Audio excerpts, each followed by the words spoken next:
Muchas gracias, buenas tardes para todos.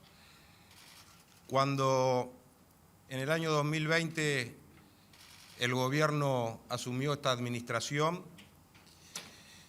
decidió impulsar fuertemente la industria del cannabis medicinal, una industria no tradicional, pero que sin dudas está generando inversión, recursos, puestos de trabajo y sobre todo innovación, ciencia y tecnología. En agosto del año pasado comenzamos a ordenar la situación con la que nos habíamos encontrado en este tema y se dictaron 2 decretos que permitieron la exportación de productos que estaban sin poder ser comercializados de zafras de años anteriores.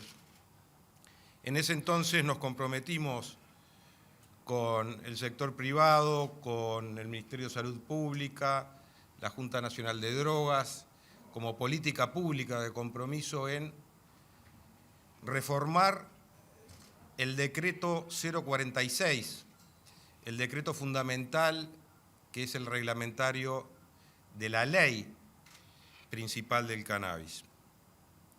En este sentido estuvimos trabajando mucho con el Ministerio de Salud Pública, el Ministerio de Ganadería, escuchamos muchísimo en la Junta Nacional de Drogas al sector privado involucrado en este tema tan importante, y hoy estamos en condiciones de anunciar que el presidente de la República firmó un nuevo decreto que sustituye el decreto 046 del año 2015, que es un decreto fundamental donde se actualizan las normas de producción y comercialización del cannabis psicoactivo y no psicoactivo para uso medicinal. Tenemos la convicción de que este nuevo decreto es un paso más para el desarrollo de la industria del cannabis. Básicamente, y a modo de ejemplo, es un decreto que busca un funcionamiento más eficiente en los procedimientos de regulación y de fiscalización de la actividad o de las actividades de uso del cannabis, tanto para la investigación científica como para la producción e industrialización. A su vez, se regulan aspectos tales como la eliminación de lo que era la aprobación previa por parte del Ministerio de Salud Pública, de los proyectos de investigación que se presenten directamente ante el IRCA. Se facilitan mecanismos para obtener autorizaciones para la exportación tanto de materia prima como de productos semi-elaborados con cannabis, los cuales ya no requieren más el procedimiento, digamos, de registro ante el Ministerio de Salud Pública, como sucedía anteriormente. A texto expreso se estableció que los licenciatarios pueden tercerizar algunas de las etapas de la cadena de producción y se regulan diferentes temáticas vinculadas al comercio exterior con la exportación que va a facilitar tanto la exportación de la materia prima como la producción en el país de la misma. Queríamos hacer este anuncio conjuntamente con el señor subsecretario de Salud Pública, con el secretario general de la Junta Nacional de Drogas, porque fueron muchos meses de trabajo. No es el único decreto, pero es fundamental. Ya estamos trabajando en un próximo decreto reglamentario de la ley de acceso al cannabis medicinal por parte del sistema de salud, entre otros aspectos. Muchas gracias y quedamos a disposición de todos ustedes.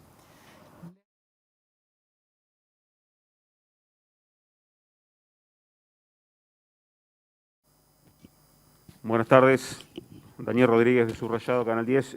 La consulta pasa por el caso del cannabis psicoactivo, que se mencionó como que también está dentro de las modificaciones. Si en el actual marco regulatorio del cannabis regulado del psicoactivo, ¿qué cambios van a haber? En lo que refiere tanto a quienes se registran, autocultivadores, clubes, si hay allí algún cambio concreto en la actual modalidad con que se utiliza. Gracias.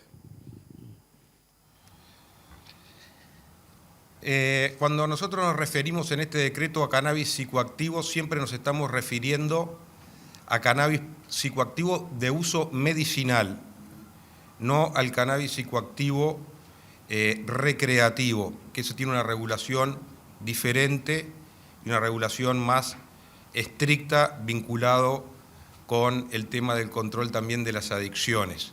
En este caso nos estamos refiriendo, por un lado, al cáñamo, por otro lado, al cannabis con determinado contenido de componente psicoactivo que puede ser utilizado tanto para la investigación científica como para la elaboración de productos medicinales, y el decreto lo que hace es facilitar procedimientos, facilitar registros, poder en determinadas cuestiones o en determinadas etapas no necesariamente hacer trámites ante el Ministerio de Salud Pública cuando todavía no hay un medicamento, sino ir directamente al IRCA o proceder con mecanismos diferentes. Pero no me refería a eso, no sé si la aclaración valió la pena. Buenas tardes, Rafael Guardia, Medios Públicos. La pregunta va por dos lados. Uno, ¿se rebaja algún tipo de control o disminuye algún tipo de control por parte del Ministerio de Salud Pública para los medicamentos o los productos contenidos en el decreto? Y lo otro, ¿qué va a permitir en materia de cáñamo y lo que tiene que ver con una, como se había dicho en algún momento, una explosión de la producción en ese sentido con vías a la exportación? Bien, le voy a pasar la palabra al subsecretario de Salud, José Luis Sadjian, para que explique la pregunta, o responda la pregunta. Buenas tardes para todos. Con respecto a los controles, no se flexibilizan, se ordenan. Habían competencias superpuestas entre el Ministerio de Salud Pública y el IRCA, esto lo ordena. No olvidemos también que en el IRCA hay un representante del Ministerio de Salud Pública, así que esa parte de control de todos los proyectos, de todas las habilitaciones y de todos los registros también va a estar por el Ministerio de Salud Pública a través de su representante. Esto destraba mucho la situación que había actualmente, donde habían cuestiones administrativas que estaban, como dijimos, superpuestas o duplicadas, y lo que hace es que sea más eficiente los proyectos de investigación o los proyectos de cannabis medicinal. Buenas tardes, Leonardo Rivera de Telemundo Canal 12. Cuando se anunció en agosto del año pasado el cambio normativo en aquel decreto, había exportaciones trancadas, a eso hacía referencia el doctor Ferrés. ¿Eso se pudo destrabar? ¿Hay un estimado de a cuánto puede llegar incentivando justamente la industria del cannabis? Y quisiera preguntarle también a Radío específicamente por las modificaciones que refirió ayer el ministro Heber en el Parlamento al tema del registro, que ahora sería solo a clubes canábicos, si eso conforma un poco más a las autoridades en esta materia. Gracias.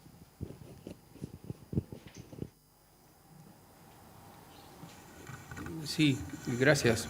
En realidad, nosotros dimos a conocer desde el primer día nuestro punto de vista respecto al artículo 72. Para nosotros el ideal es que el artículo no figure con ningún texto, pero también entendemos que hay un esfuerzo importante de parte del Ministerio del Interior en el sentido de modificar los aspectos más irritativos de lo que estaba incluido en el artículo 72. En cualquier caso, quiero decir que nosotros hemos sido convocados por la Comisión de Presupuesto integrada con Hacienda y todavía no comparecimos, y vamos a ir a dar nuestros argumentos de por qué entendemos que es preferible que... Hay uno de forma, ¿no?, que es muy obvio, que no es un artículo que corresponde a una rendición de cuentas, pero hay fundamentos de contenido también. En cualquier caso, insisto, nosotros valoramos mucho, sabíamos que esa era la posición del ministro, el esfuerzo que hace en el sentido de que lleguemos a un acuerdo, pero va a ser preferible, y yo confío mucho en la sensatez de los legisladores, sobre todo de los legisladores de la coalición, de que el artículo sea retirado definitivamente. Las autoridades responden las dos últimas consultas. Voy a responder la primera parte de la pregunta. En realidad, a partir de ahora, consideramos que este marco regulatorio va a fomentar mayor producción. ¿Cuánto es la cantidad exacta? En este momento no lo sabemos.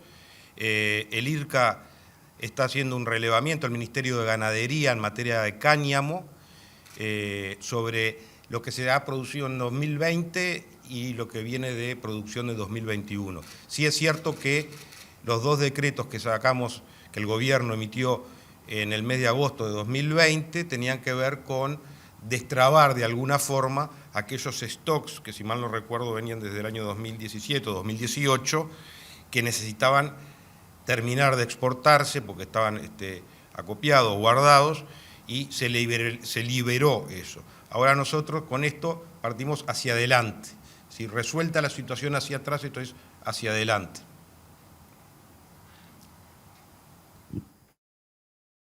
Acosta de Canal 4, quería consultarle al subsecretario de Salud cómo es el proceso luego para que los productos que se vayan creando después de la investigación y de la producción ingresen en el sistema de salud, cómo se trabaja con los prestadores. Al día de hoy, ¿existe algún tipo de experiencia con cannabis medicinal y qué plazos se ponen para que esté en funcionamiento, digamos, con normalidad? Gracias. Una vez que la parte de investigación se concluye o que los procesos o los proyectos están aprobados en el IRCA y están concluidos, el mecanismo o el seguimiento es como cualquier otro medicamento, tiene que pasar por la División de Medicamentos del Ministerio de Salud Pública.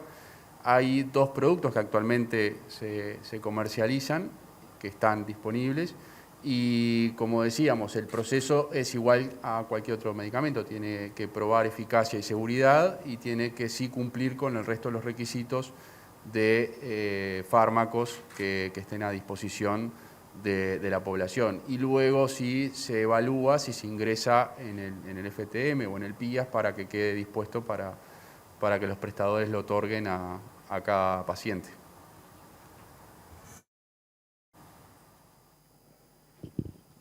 Buenas tardes para Radio. ¿Qué es lo que sigue sin gustarle de la propuesta que hizo la Heber ayer? En realidad, mire, por suerte el Uruguay tiene separación de poderes, yo estoy muy contento de eso, trabajamos mucho para que estuviéramos aquí. Hoy está en manos del Poder Legislativo. Insisto, hay razones de forma y razones de contenido, pero en definitiva esto está en manos de los legisladores. Las razones de contenido, básicamente, yo las he manifestado.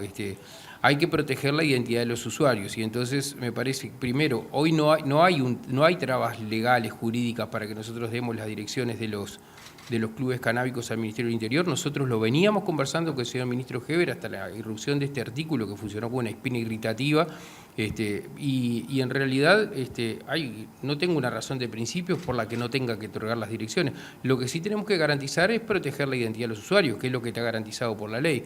Y entonces estábamos encontrando los mecanismos prácticos, digamos, que de alguna manera la irrupción de este artículo distorsiona ese proceso, ¿no?